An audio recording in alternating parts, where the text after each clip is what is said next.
മധു കൊട്ടാരക്കര ന്യൂജേഴ്സിയിൽ കൂടി ചേർന്നു. മധു, നേരത്തെ ഇറാന് മുമ്പിൽ അമേരിക്ക വെച്ച പ്രധാനപ്പെട്ട നിബന്ധനകളിൽ ഒന്ന് സമ്പുഷ്ടീകരിച്ച യുറേനിയം. ആ സമ്പുഷ്ടീകരിച്ച യുറേനിയം നമുക്കറിയാം ഏത് ഘട്ടത്തിലും ആണവായുധം ഉണ്ടാക്കാൻ ഉതകുന്നതാണ്. ഇത് മറ്റേതെങ്കിലും രാജ്യത്തിലേക്ക് മാറ്റണം, അല്ലെങ്കിൽ ഈ സമ്പുഷ്ടീകരിച്ച യുറേനിയത്തിന്റെ പ്രക്രിയ അവസാനിപ്പിക്കണം. ഈ രണ്ട് കാര്യത്തിലേക്കും അല്ലെങ്കിൽ യുറേനിയവുമായി ബന്ധപ്പെട്ട കാര്യത്തിലേക്ക് ഇറാൻ ഒരു അനുനയത്തിന് തയ്യാറായെന്ന് വരില്ല. പക്ഷേ ഇറാൻ ഒരു മറു പോയിന്റായി തിരിച്ചിടാൻ സാധ്യത ആണവോർജ്ജ ഏജൻസികൾക്ക്, IAEA അടക്കമുള്ള ഏജൻസികൾക്ക് അവിടെ പരിശോധന നടത്താമെന്നായിരിക്കും.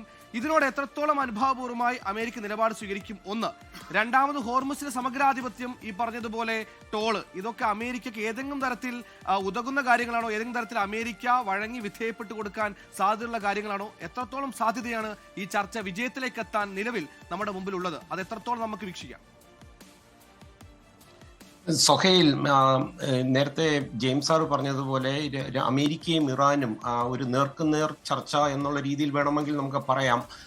മേശയ്ക്ക് അപ്പുറവും ഇപ്പുറവും അല്ലെങ്കിൽ പോലും ഈ ചർച്ചയിലേക്ക് എത്തിയത് തന്നെ ലോകത്തെ സംബന്ധിച്ച് ഒരു വലിയ വിജയമാണ്. പക്ഷേ വളരെ പ്രകോപനപരമായിട്ടുള്ള പ്രസ്താവനകളായിരുന്നു ഇരു ഭാഗത്തു നിന്നും ഈ പാകിസ്ഥാനിൽ എത്തും മുമ്പ് വന്നുകൊണ്ടിരുന്നത്. പ്രത്യേകിച്ച് അമേരിക്കയെ ഒരു വിശ്വാസവുമില്ല. അതുമാത്രമല്ല, ഇറാൻ നേരത്തെ തന്നെ പറഞ്ഞ വിശ്വാസമില്ലാത്ത രണ്ടുപേര് അമേരിക്കൻ സംഘത്തോടൊപ്പമുണ്ട്, സ്റ്റീവ് വിറ്റ്കോഫും അതുപോലെ ജാരഡ് കുഷ്ണറും. പക്ഷെ അവർക്ക് വിശ്വാസം അല്പമെങ്കിലുമുള്ള JD വാൻസ് ആണ് ഇത് നയിക്കുന്നത്. അദ്ദേഹത്തോടൊപ്പം അദ്ദേഹത്തിന്റെ ഏഷ്യൻ അഫയേഴ്സ് അഡ്വൈസർ മൈക്കിൾ വാൻസും ഒക്കെ ഉണ്ട്, സംഘത്തിലുണ്ട്. പക്ഷേ പ്രകോപനപരമായിട്ടുള്ള പ്രഖ്യാപനങ്ങൾ രണ്ടു വശത്തുമുണ്ട്. പ്രത്യേകിച്ച് ഡൊണാൾഡ് ട്രംപിന്റെ ഭാഗത്തുനിന്ന് വന്നത് ഈ ചർച്ചകൾക്ക് വേണ്ടി മാത്രം മാറ്റിവെച്ച ചില ആൾക്കാരുണ്ട്. അതുകൊണ്ടാണ്, അല്ലായിരുന്നെങ്കിൽ മുഴുവൻ പേരും തീർത്തു കളയുമെന്നുള്ള വളരെ പ്രകോപനപരമായിട്ടുള്ള ഒരു ഇതായിരുന്നു വന്നത്. നേരത്തെ സുഹൈൽ സൂചിപ്പിച്ചതുപോലെ യുറേനിയം ആയിരുന്നു പ്രധാന വിഷയം. പിന്നീട് ബാലിസ്റ്റിക് മിസൈൽ അമേരിക്കയുടെ വിഷയമായി മാറുന്നു. പക്ഷേ ഈ യുദ്ധം തുടങ്ങിയതിന് ശേഷം ഇറാൻ മുന്നോട്ട് വയ്ക്കുന്ന പ്രധാന ആവശ്യങ്ങൾ പൂർണ്ണമായിട്ടും മാറുകയാണ്. അമേരിക്കയുടെ ഡിമാൻഡുകൾ മാറുകയാണ് എന്നുള്ളതാണ് വളരെ വിചിത്രമായിട്ട് വന്നിരിക്കുന്നത്. ഇറാൻ മുന്നോട്ട് വയ്ക്കുന്നത് നിലവിലെ ആക്രമണങ്ങൾ നിർത്തുക, അതുപോലെ ഹിസ്ബുള്ള, ഹൂത്തി, ഹമാസ് അവരുടെ പ്രോക്സി ഗ്രൂപ്പുകൾക്ക് നേരെയുള്ള ആക്രമണങ്ങൾ അവസാനിപ്പിക്കുക, പ്രത്യേകിച്ച് ലെബനനിലെ ആക്രമണം അവസാനിപ്പിക്കണം. അതുപോലെ ഇതുവരെ ഉണ്ടായ ആക്രമണങ്ങൾക്ക് മതിയായ നഷ്ടപരിഹാരം നൽകണം. പശ്ചിമേഷ്യയിൽ നിന്ന് അമേരിക്കൻ സൈന്യത്തെ പൂർണ്ണമായും പിൻവലിക്കണം. ഉപരോധങ്ങൾ മാറ്റുക. നേരത്തെ ജെയിംസ് സാർ സൂചിപ്പിച്ച പോലെ ഖത്തറിലും ഒക്കെയുള്ള ഫ്രീസ് ചെയ്തിരിക്കുന്ന അവരുടെ സാമ്പത്തിക ആയിട്ടുള്ള കാര്യങ്ങൾ, ഉപരോധങ്ങൾ നീക്കി അവർക്ക് അത് കൈവശപ്പെടുത്താനുള്ള ഇത് കൊടുക്കുക. അതുപോലെ ആണവ അവകാശം, യുറേനിയം സമ്പുഷ്ടീകരിക്കാനുള്ള ഇറാന്റെ അവകാശം അമേരിക്ക അംഗീകരിക്കുക, ഈ പറഞ്ഞതാണ്. അതേസമയം ഹോർമൂസ് കടലെടുക്ക് ശുദ്ധീകരിക്കുന്ന പ്രക്രിയ അമേരിക്ക ആരംഭിച്ചു കഴിഞ്ഞു എന്നാണ് ഈ മണിക്കൂറിൽ വരുന്ന ഏറ്റവും പ്രധാന വാർത്ത. ഇറാന്റെ 28 മൈൻ ഡ്രോപ്പർ ബോട്ടുകളും ഇപ്പോൾ സമുദ്രത്തിന്റെ അടിത്തട്ടിലാണെന്നാണ് ട്രംപ് അവകാശപ്പെടുന്നത്.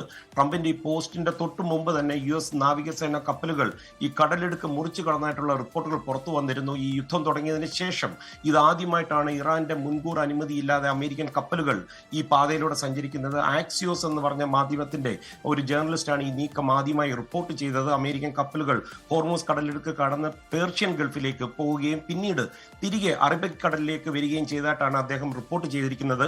എന്നാൽ അമേരിക്കൻ കപ്പലുകൾ കടലെടുക്ക് കടന്നു എന്ന വാർത്ത ഇറാൻ ഔദ്യോഗികമായി നിഷേധിച്ചിരിക്കുകയാണ്. തങ്ങളുടെ മുന്നറിയിപ്പിനെ തുടർന്ന് ഒരു US ഡിസ്ട്രോയർ കപ്പൽ തിരികെ പോയെന്നും വെടിനിർത്തൽ നിലവിൽ വന്നതിന് ശേഷം ഒരു കപ്പലും ഈ പാത കടന്നിട്ടില്ലെന്നാണ് ഇറാൻ മാധ്യമങ്ങൾ റിപ്പോർട്ട് ചെയ്യുന്നത്. അതേസമയം ഇവിടെ അമേരിക്കയിൽ ഏറ്റവും കൂടുതൽ ശ്രദ്ധിക്കേണ്ടത്, ഒരു വശത്ത് ചർച്ച നടക്കുമ്പോൾ ഇറാൻ ഭരണകൂടവുമായി ബന്ധമുള്ള വ്യക്തികൾക്കെതിരെ കർശന നടപടിയുമായി ഡൊണാൾഡ് ട്രംപ് ഭരണകൂടം മുന്നോട്ട് പോവുകയാണ്. 2020 കൊല്ലപ്പെട്ട ഇറാനിയൻ ജനറൽ ഖാസിം സുലൈമാനിയുടെ കുടുംബം, അദ്ദേഹത്തിന്റെ അനന്തരവൾ, അവരുടെ മകൾ എന്നിവരുടെ ഗ്രീൻ കാർഡുകൾ കഴിഞ്ഞ ആഴ്ച റദ്ദാക്കിയിരുന്നു. അതുപോലെ ഇന്നലെ ഇറാന്റെ മുൻ സുരക്ഷാ സമിതി സെക്രട്ടറി അലി രാജിനിയുടെ മകളും അവരുടെ ഭർത്താവിന്റെയും വിസകൾ റദ്ദാക്കപ്പെടുന്നു. അതായത് കൂടുതൽ പേരുടെ വിസകളും അതുപോലെ അമേരിക്കയിൽ നിന്ന് പുറത്താക്കാനുള്ള നടപടികളും തുടങ്ങിക്കഴിഞ്ഞു. അമേരിക്കയുടെ നിലപാട്, അമേരിക്കൻ വിരുദ്ധ ഭീകര ഭരണകൂടങ്ങളുമായിട്ട് ബന്ധമുള്ളവർക്ക് US-ൽ ഒരു കാരണവശാലും താമസിക്കാനുള്ള അനുവാദമില്ലെന്ന് US state secretary Marco Rubio തന്നെ വ്യക്തമാക്കിയിരിക്കുകയാണ്. ഓർക്കണം, ഏകദേശം 10 ലക്ഷത്തോളം ഇറാൻ വംശജരാണ് അമേരിക്കയിൽ സെറ്റിൽ ചെയ്ത് അവരുടെ കുടുംബമായിട്ട് ജീവിക്കുന്നത്. സുഹൈൽ, വ്യക്തമാണ്. ഒരു ഭാഗത്ത് ചർച്ചകൾ പുരോഗമിക്കുമ്പോൾ മറുഭാഗത്ത് അമേരിക്ക നയതന്ത്ര തലത്തിൽ ഇറാനുമായി അങ്ങേയറ്റം അകന്നുകൊണ്ടിരിക്കുന്നു. അമേരിക്കയിൽ അഭയം തേടിയിൽ അമേരിക്കയിൽ ജീവിക്കുന്ന ഇറാൻ പൗരന്മാരുടെ വിസകൾ അതിപ്പോൾ നിലവിൽ നയതന്ത്ര തലത്തിലടക്കം അല്ലെങ്കിൽ രാഷ്ട്രീയ തലത്തിലടക്കം ഭരണതലത്തിലടക്കം ഉന്നതരായ ബന്ധുക്കളുടെ വിസകളാണെങ്കിൽ ഭാവിയിൽ ഇറാൻ ജനതയുടെ വിസയ്ക്ക് മേലും ഒരു കരിനീൾ വരുമോ എന്ന ആശങ്കയൊക്കെ പ്രകടമാക്കുന്ന തരത്തിൽ തന്നെയാണ് ഇപ്പോൾ അമേരിക്കയുടെ നീക്കം നടക്കുന്നത്. പക്ഷെ അതിനേക്കാൾ അപ്പുറത്തേക്ക് നമുക്ക് ലോകത്ത് സമാധാനമാണ് വേണ്ടത്.